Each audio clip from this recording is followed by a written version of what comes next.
Well, hello and welcome to the MLM Lunchtime Leadership Show. This is Jeff Gamble out of Indianapolis, Indiana. And today we're going to be going over law number 18, the law of sacrifice. I'm going to send out a couple messages here. Hopefully everyone is doing well. It's Friday. Can you believe it already? And we're almost all the way through the month of August.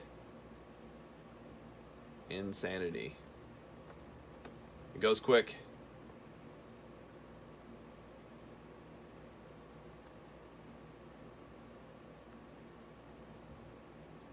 And Vinny's with us. What's happening, sir? Lou is with us. What's going on? Dad is on here. Say hello to everyone. And where is Bess? There she is. Adding. Guys, today we're going to go over one of the 18 laws of leadership. Actually, there's 21, but today is law number 18, right, Bess? Yeah. A real fun topic, a real attractive topic. As Jeff said, the law of sacrifice. Ooh. But it's a good thing. It's a good thing. And we'll show you why in a few minutes. Welcome, everybody, to this Friday. We are Jeffrey David Gamble of My Leadership Network, also certified John Maxwell trainer, and Bess McCarty of the MLM Millionaire Club, School for Network Marketers, also the shrink of MLM. And we partner to bring you these generic trainings every weekday, lunchtime, noon Eastern time. And they're from the Facebook group. If you're not a member of there, you can go to MLM Lunchtime Leadership Show and request to be a member of that group for notifications and replays and a free book and everything. So our purpose, Jeff's and my purpose, is to help people grow, to educate, empower, and equip entrepreneurs and create independent servant leaders. It's our way to give back and hopefully also raise the bar in this profession. If you're watching the replay, we'd love if you type that in so we can thank you. And also love to hear where you're from. How's everybody doing today? What's your favorite emoji? We'd love to see you type that in too. Know more about you guys. So, Jeff, how is the law of sacrifice a nice thing, a good thing? Well, really what it does is talking about, moving things around, priorities. We talked about the law of priority, but it says when you become a leader, you lose the right to basically just think about yourself. And it talks about building a team, and having people that, count on you, be responsible for. Which was, a foreign concept to me completely. When I got into business, I thought it was just all, what I was doing, head forward, head down. All of a sudden you have people looking at you, people counting on you, people asking you questions, and, your priorities change, but also you have to realize you're going to have to give up to go up. And that's really what the law of sacrifice is. It says a leader must give up to go up. So when you start learning these laws, it says there is no success without sacrifice. There's going to be certain things you have to give up. So when I first wanted to get into direct sales and I wanted to make it work, one of the things I was doing is I was playing soccer 4 times a week. I had never really played organized soccer other than like Pee Wee League. I think my parents took me to, and I probably hated it like I did most things that I had to go do. I loved it in the beginning, and then, oh my gosh, I have to go do this. Also, I have seasonal allergies, so putting me outside where I run around in the grass wasn't working out real well either. I think that was one of the main reasons I probably walked away from soccer. But here it is, I'm 29, a friend of mine asked me to start playing, and I for some reason, I thought it was kickball. I don't know why, bless you. For some reason, I thought it was going to be like kickball, and we were just going to go out and kick the ball, and, they were going to drink a beer, and I was going to watch and laugh about everything that we did, because I don't drink beer. But we went out, we started playing, and I remember sitting on the bench the very first day, and I'm watching these guys run up and down this field, and I'm realizing a couple things right away. First of all, everybody's in shape. Which kind of scared me initially because I'm in decent shape. And that was one of the reasons this friend of mine brought me to the team. And what I realized is there's a difference between going to the gym and lifting some weights and running 5 miles in an evening, sprinting at the speed that they were. And I was like, okay, I know I'm in trouble. It's bad when you're in trouble before you even step on the field. Secondly, I realized they had skills. They were talented. This wasn't kickball. These were people who had been playing their entire life. Lisa's with us. What's happening? So I'm like, you know what? I'll just give this a go. So I went out and I remember sprinting down the field, sprinting back, sprinting down the field, and then coming out because you could trade out with somebody. And somebody's like, you've only been out for 2 minutes. And I'm like, I think I can taste blood. I mean, it was so hard to run up and down at that speed. Yeah, I could run, 50-yard dash like that, but for 5 miles, probably not. I got out and I was like, man, this is the hardest thing. I remember laying on the concrete, taking my shirt off, laying on the concrete, trying to cool my body down. So that way it felt like your heart was going to pound out of your chest. And my friend looks over and he's like, you gonna be all right? I'm like, yeah, I'm going to be good. I'll have to work my way up to this. Well, one of the things that got me is I loved the competition. Everything else I had done, there was no real competition. So I just kind of had it in my head. I remember a couple people scoring a goal and I thought, wow, how cool would that be? Get to a point where you knew what you were doing. Now, I didn't know what I was doing. In fact, I didn't even know how to pass. I didn't know how to block. I didn't know anything. So my friend realized that I really had no clue. A couple other people on the team realized I had no clue. So he kind of just comes to me and he's like, what are you doing? And I'm like, I don't know. I told you, I don't know how to play. Now, I don't know how to play in a league where everybody's been playing since they were 5 years old, and it's an over 30 league. So that told me right away I was in trouble. Some of the people there, based on their gear, were really good. I found out later some of them were actually professionals that had played in Europe on club league teams in, Portugal and Spain and Germany.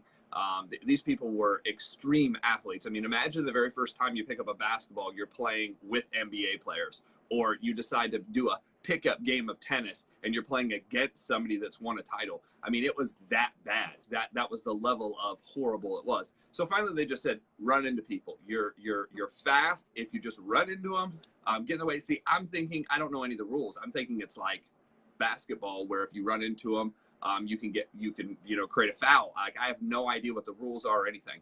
I ended up getting thrown off the team, but I liked it so much that another friend of mine picked me up down on the south side. And eventually I got to a point where I was playing 4 times a week.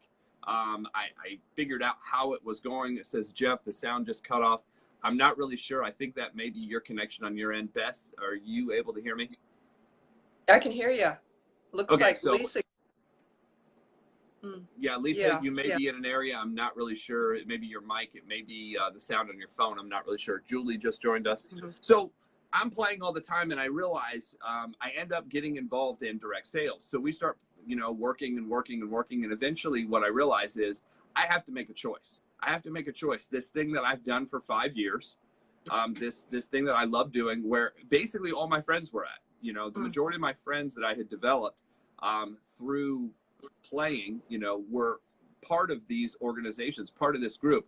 We had a Tuesday night over 30 league. I played on Friday. Friday was a lunch league that we played in, which was kind of fun because it was pickup. Sometimes you play against a high school kid. Sometimes you play against somebody who's 65. A friend of ours played out there. He was 67.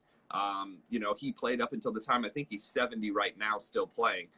Phil's unbelievable. Like, I pray that I'm in his shape, at, his age.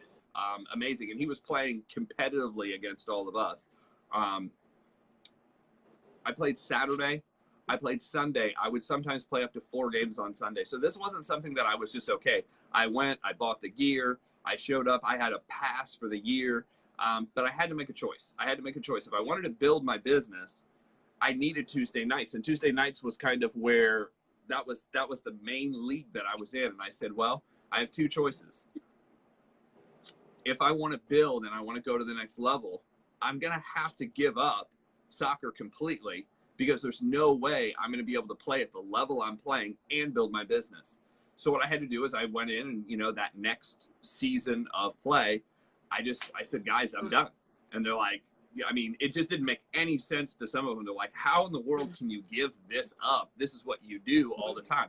I also started watching the leagues and figuring out who people were. And I bought a magazine, I think, at one point to kind of catch up with, everything I'd missed my entire life, because everybody knew who everybody was on every team. And I was just like, hey, he has a blue shirt. That's basically what I know. I think he's for Chelsea. I'm not really sure, because I don't know the teams. I didn't know who owned the teams. There's just a lot of history in the sport. It would be, like joining a fantasy football league and not understanding the difference between a quarterback and a running back. Like, I had no clue at all. I had to sit down and learn everything. So eventually I made that choice. I sat down and I looked and I said, if I want to go up in this company, if I want to achieve in this company, I know I'm going to have to give something up. And I did. I gave up soccer completely. It just so happened that I also got hurt right before that. So it made it a little bit easier. I was like, okay, I've watched somebody, you know, break an ankle. I've watched somebody break a leg. I've watched somebody, you know, break an arm. I watched my friend get 38 stitches put in his face. And, you know, these aren't necessarily fights. These are just clashes of people. I mean, when you're running full speed and you clash with somebody, it gets ugly. We were also playing on a turf field. So I watched a handful of ACL tears and pops and, you know, people falling. And I've carried 2 people off the field. I took one to the hospital. It was an exciting sport. And that's probably why I liked it so much. You know, if the sport doesn't draw blood, I probably don't have as much interest in it. I love things like UFC. I was watching some powerlifting competitions where people were, it was awful. It has nothing to do with what we're talking about, but giving up. There's certain things you're just going to have to give up if you want to go up. For me, it was the entire group of people that I was hanging out with, along with the sport that I loved, along with the activity. And I was like, I'll just find something that isn't quite as time consuming, or at least time restrictive. It's what I do now is still time consuming. It's just not time restricted to a certain time. When I was like, these guys want to play on Tuesday when I have my meeting. I can't do it. You know, I tried for, you know, probably 2, 3, 4, maybe, I think it was like 4 months. I tried to like work around and, you know, sub out. I can only work at this time or this time. And it just didn't work because then I wasn't prepared. Then I was walking in and I was, you know, I don't know if you've ever ran consistently for 45 minutes and then tried to shower and put on a suit. It doesn't work, especially August in Indiana. I was just drenched coming in the meeting. I was like, no, this isn't going to work. People are like, are you nervous? Are you upset at us? And no, I'm trying to catch my breath. I was bright red. You know, you're sweating through your collar and people are like, and eventually I became the speaker of the event. So that was even, you know, it just wouldn't have worked. So I had to give it up. I had to give it up to go up. And everybody's going to have that decision, that choice that they're going to have to do. You just have to figure out what is worth what, you know, and it wasn't like prioritizing, because it wasn't something that I moved around to another time. I just gave it up. I stopped playing. And that's really the difference people just don't get. They're like, well, I'll just do it another time. There was no other time.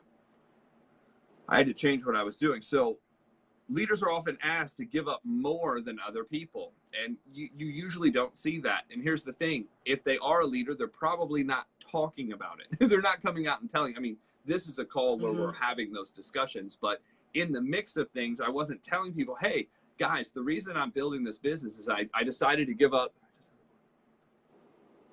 Oh, great. I just decided to give up basically everything I do all week. I just decided to give up a group of friends that I hang out with, you know, 5 times a week. So that way I can be here and show you this stupid, crazy business that I'm in. Because at that time, I wasn't necessarily making a tremendous amount, but I was making enough where it made sense to me. I was making enough where I was like, I'm going to do the work to see where this goes. I can see the potential of it growing. And thank goodness I did.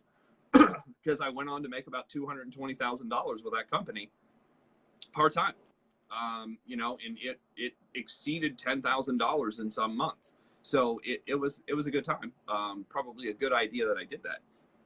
The cost of leadership. Here's basically how it works. Your rights. Everybody's like, well, I have the right to do whatever I want to do. That's true when you're just working on yourself. You know, that's true when it's just you. But as soon as you involve other people, what happens is your rights go down and your responsibilities go up. Because if you're there to organize the event, you have to be there to organize the event. Everybody's counting on you to make that work. And if you do a good job and you do a good enough job, what happens is you can make yourself invaluable. You can do this inside of companies.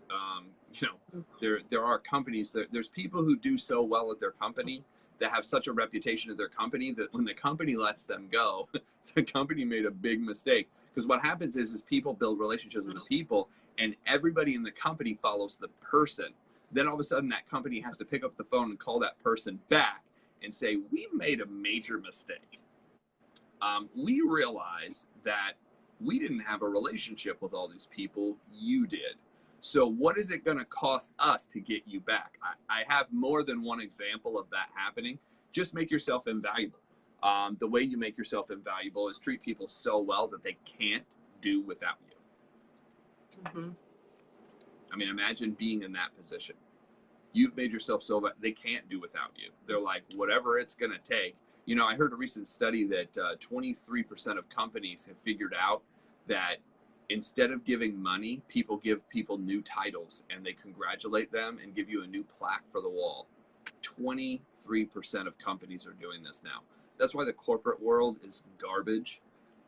If you're, you know, a friend of mine said, if you're planning on your corporation, you know, thinking of you and helping you retire and figuring things out, it's like paying the cannibals to eat you last. They're literally having meetings right now trying to figure out how to slim down their budgets and cut people out. And not every company, but the majority of them are.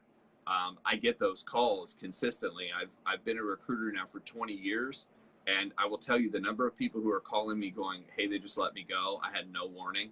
It's going up. It's not going down. And supposedly the economy is going really well right now. You know, and I say supposedly, I guess it depends on what field you're in. I have some friends that are legitimately doing much, much better. And, you know, obviously the unemployment line isn't extending out in front of my building. But supposedly things are going better than they ever have right now. It's easier to get money, that's for sure. I was just downtown Indianapolis and there's cranes everywhere. There's building everywhere. I know the loan business is, you know, rocking because there's loans going out. I have friends in real estate that are like, real estate is the unbelievable ultimate. It's always going to be around. It's the most amazing thing in the world.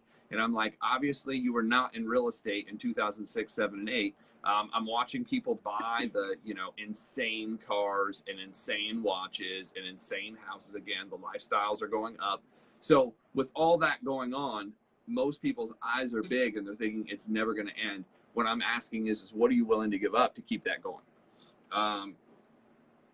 As you rise in leadership, responsibilities increase and your rights decrease. The heart of a leader is sacrifice. It's doing what's best for the team. I was told a long time ago, Ping is with us. What's up, Dr. Ping? I was told a long time ago, if you want to lead, you're usually the first one there to open the door and you're the last one to leave to turn off the lights. You're the last person to eat. Simon Sinek says leaders eat last. The reason leaders eat last is they're making sure that everybody else is taken care of. You know, and if that's your goal, you know, to make sure that your team, everybody on your team is taken care of. And here's the thing, they don't have to necessarily be on your team. I have a good friend in the business, Tim. Tim's made $1 million in 5 different companies in 11 years. Now that's every 24 months he's built to $1 million. That's a pretty good time frame. 24 months. He figured out what it took to basically build a business in 24 months to make $1 million, and he's done it 5 times in 5 different companies. Currently, he's been with his current company longer than he's been with any company he's ever been with. He's been with them for 5 years. He is a multi-million-dollar earner, has business all over the world. And one of the things that he talked to me about is he's like, once you get this, he's like, you not only want to treat the people around you good, the people who are on your team, but he's like, I treat the people who aren't on my team just as well. He's like, the reason being is it's what you're supposed to do. He's like, that's how I got the practice in the beginning to learn what to do with my team. Because before you have a team, somebody else already has a team. So I learned how to do it with their team. I learned how to be nice. I learned how to be first. I learned how to help them, you know, figure out how to sign up and where to go and, you know, where the website link is. He's like, I just help the people around me. And because of that, when unfortunate things happened in the companies that he was in, he's like, when I left, the majority of the people who followed me weren't the people I sponsored. They were the people in the room that I helped. They just wanted to call and be like, man, you helped me so much. What are you doing now? Well, I've decided to go to another company. And he would just let them know, you know, if they were, you know, he's like, look, you're going to have to send something. He learned that after the first company. You're going to have to send something to me that you're asking me. I'm not coming after you. So he had in writing from the people, hey, I'm not asking this question. They're asking me the question. He got the disclosure done. And that's how he recruited people. Pretty unbelievable. Amazing, amazing guy. Leading others to the law of sacrifice. It says you must keep giving up to stay up. There's always going to be that next thing you're going to have to do, that next responsibility you're going to have to take. And it's not fun. It's not fun, but it's worth it if you want to make it. It's worth it if you want to move up. It's worth it to be seen in other people's eyes as the person who can help. Because a lot of times, you know, I'm getting that call. I know Bess is probably getting that call of, hey, I'm not getting help. I hear this consistently. hey, I've called through my team. One of my leaders is already, a big leader, and they're kind of semi-retired, meaning they're not actively building their business anymore. And I'm just not able to get a hold of somebody. I can't get somebody to come down and do an event. I can't get somebody on a call to do a call. Lots of people do need help. Sacrifice is not a one-time payment. It says successful leaders must maintain an attitude of sacrifice to turn their team around. If you want to turn your team around, you're going to have to give up something to be able to move forward. The higher the level of leadership, the greater the sacrifice. The greater the sacrifice. I mean, some of these people that walk on stage that have the organization around, who do you think sets up those events? Who calls everybody and gets their agreement and sets up the schedule and prints the tickets and make sure, guys, the responsibility behind the scenes is absolutely people like, I'd love to be one of those people. Maybe not after you see what goes into it. You're seeing the pretty glamour glitz of the stage, not the, 20 days of preparation, the flyouts to that point, the flyouts to the different hotels. Negotiating with the hotels is another good time. Talking with people, hey, we're going to need this size room, this size chair, especially when things change. That's always fun. All of a sudden, your organization doubles in size in 60 days, but you booked the room 90 days ago. So now you need the rest of the ballroom. Try going back in and negotiating that one on good terms with the hotel.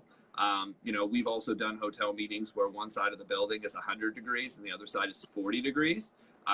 Both are issues and problems, and you're trying to get the whole hotel to change their temperature. Fun stuff. So the higher the level of leader, the greater the sacrifice. If you are enjoying success today, someone has gone before you and paid that price. That's really the big thing. Especially when you walk into an older company that's established and the meeting's already there, and you walk in and there is 100 people in the room, somebody in there has already paid the price. Somebody in there has already done the work to set everything up. And most of us aren't appreciative of it. Most of us are like, why did they choose that speaker? I can't believe they wore that. I can't believe the room is only 60 degrees. Why is it so cold in here? I can't believe it's cold. That's what we're thinking, instead of, wow, thank goodness somebody set this up, because if this wasn't here, I'd have nothing to bring people to. So with that, I'm going to turn this back over to Bess for some thoughts on the law of sacrifice, what's important to do when building a team. Bess, are you with us? Hello.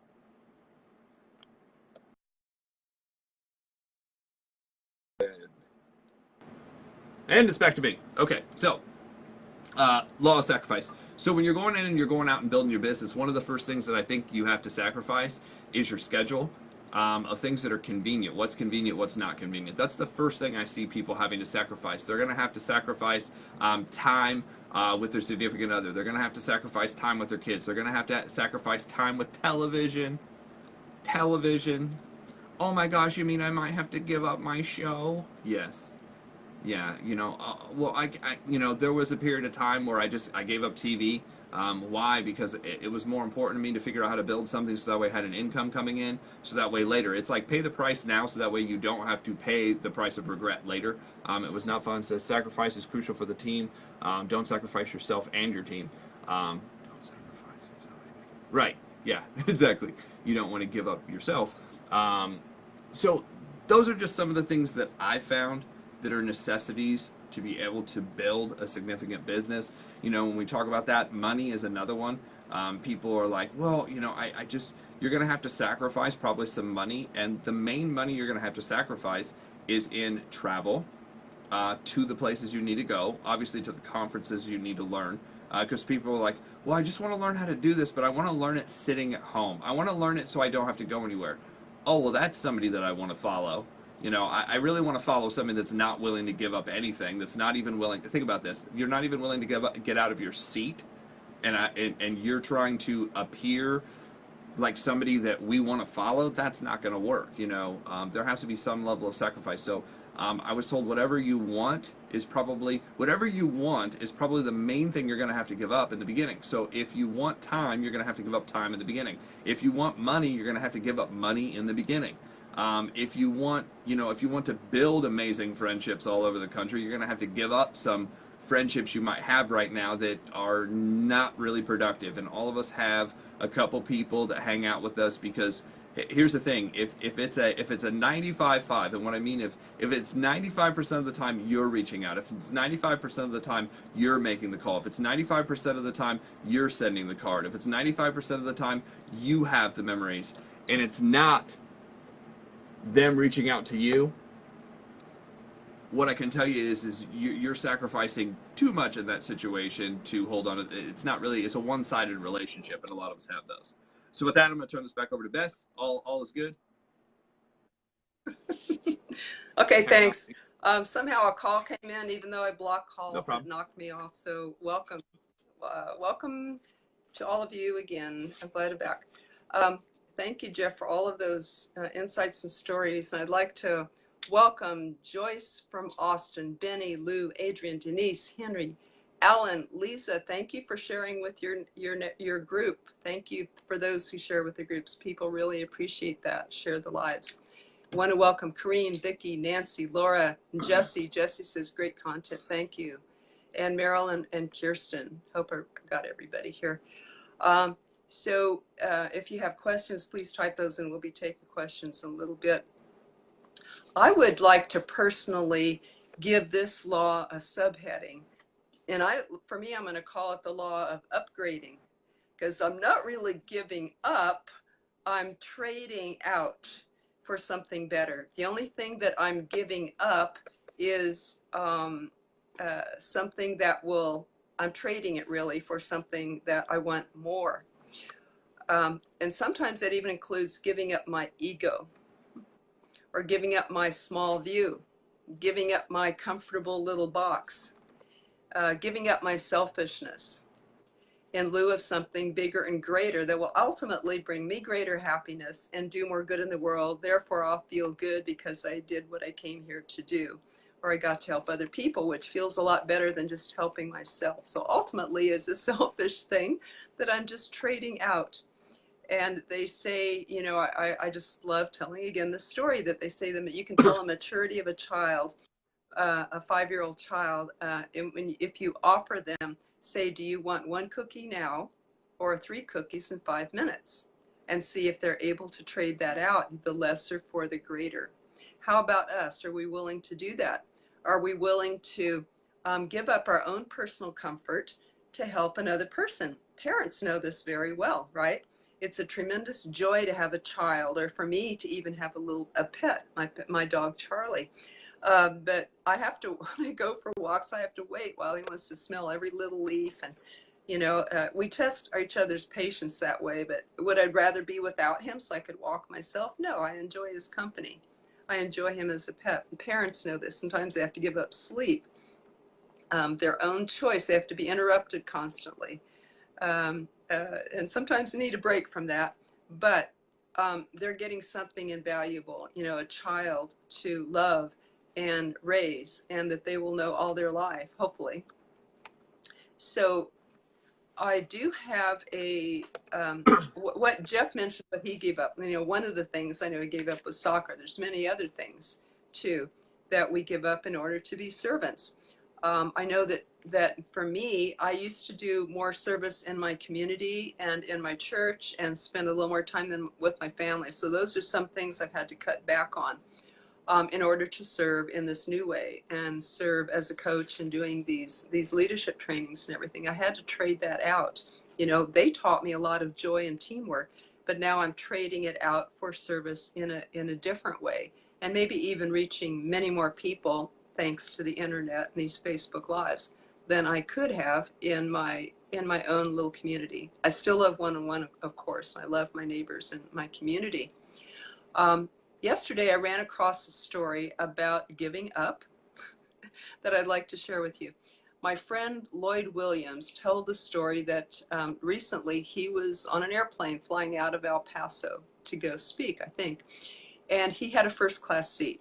He saw a serviceman in uniform way at the back of the plane, and he said, you know, I want to give my seat to you. I want to trade seats with you, because servicemen deserve to be in first class. Our nation's heroes deserve to be in first class. And the serviceman said, wow, nobody's ever done that for me in my 13 years of military service. The serviceman happened to be on his way to Pennsylvania because of a death in the family. So Lloyd switches seats with him, and he goes way to the back of the plane, and he discovers that he's ending up sitting next to WWE wrestling superstar wrestler Sin Cara. And so they talked all about wrestling, and Sin is showing him his super awesome videos and pictures of him and other wrestlers like The Rock and John Cena and Rey Mysterio and others. And then he asked Lloyd, what do you do for a living? Of course, Lloyd is a very successful multi six-figure earner in network marketing. And Lloyd's a superstar, really, an ordinary everyday superstar. That he said, we said, what do you do for a living? And Lloyd said, I do what I want, when I want, with whom I want. I like that. He said, I do what I want, when I want, with whom I want. And he told them a little bit about his business. And so the superstar said, I like the way that sounds. How do I get in on that? So they exchanged information and agreed to meet when they both got back into town. And Lloyd, this is how Lloyd talks. He says, I gave up my badass first class seat to a soldier, and God rewards me by sitting me next to an absolute badass who's looking for an opportunity. So not always does that happen, but I will guarantee this, that whenever we give up in the name of service in some way, whenever we give in some way, it will come back. Always multiplied, whether it's right away, we don't know, whether it'll be evident, or whether we'll realize that we don't know, but it will come back. So that is what I call the law of sacrifice, subheading the law of upgrading. And I'll share more in a little bit and go back to Jeff. So when you're going to look at what you're doing and you're going to have to make choices, these are the choices that people, have a hard time making. And the reason they have a hard time making is because typically it involves something you like. If you're giving something up and it's not a difficult choice, typically what that means is it's probably not something that's directly affecting you. And what most people do is they avoid everything that affects their schedule, everything that affects their way of life, until they realize, I can't tell you the number of people that I've talked to. They're like, well, isn't there just another way around it? Can I just not talk to people and still recruit them? Can I just not go outside and, have this work? Can I just send them to a link? Do they have to, have somebody talk to them? I was like, interesting, because you told me that you wouldn't sign up off a link, that you had to sit down with somebody, that you had somebody to drive across town. I mean, people are just funny. They don't recognize things because most people, and it's unfortunate, most people are so self-centered. If they fell face forward on attack, they'd poke both their eyes out. So you just have to realize that's how people hold on to the things they like. I mean, they're just 100% all in, grasping hold of their life. And it really takes a different kind of person. It really takes, and that's why they said, if you don't love people, network marketing is going to be hard for you. If you don't love to help people, network marketing, I mean, it's really why it turns so many people off, is because you have to get out of your comfort zone of it's not about you. And I can't tell you the number of people that are like, well, I have a distaste for direct sales. I'm like, yeah, of course you do. So, and the reason being is, some people are just a-holes because all of their stuff, it's all about me and it can't be about anybody else. Those people usually don't succeed. The nice thing is when people are like, oh man, I thought this guy was gonna be great. He's so successful in sales. I'm like, that may be true, but when you walk in and nobody wants to actually have a conversation with him, the reason he locks himself in his office and he talks to people the whole time is simply because he doesn't really get along with anybody else, and people are like, oh, I never really thought about that. I'm like, how many friends does he have at work? 0. How many friends does he have outside of work? 0. Some people, that's just their internal, mojo. So you're looking for people who actually want to help people. I can train somebody how to talk to somebody. I can train somebody how to contact. I can train somebody how to, how to follow up and how to present and how to close. I can train all that. But if you don't have the motivation to actually like people and want to help people, that's not really something that's trainable. Even John talks about that. He's like, there are certain people that no matter what training they have, they're not going to get it. They're not going to get it because their internal motive is completely off base. So with that, I'm going to turn this back over to Bess for some closing thoughts. And then tomorrow we'll talk about what we're doing or tomorrow we'll have off. Sunday we'll have off, but we'll talk about what we're doing Monday.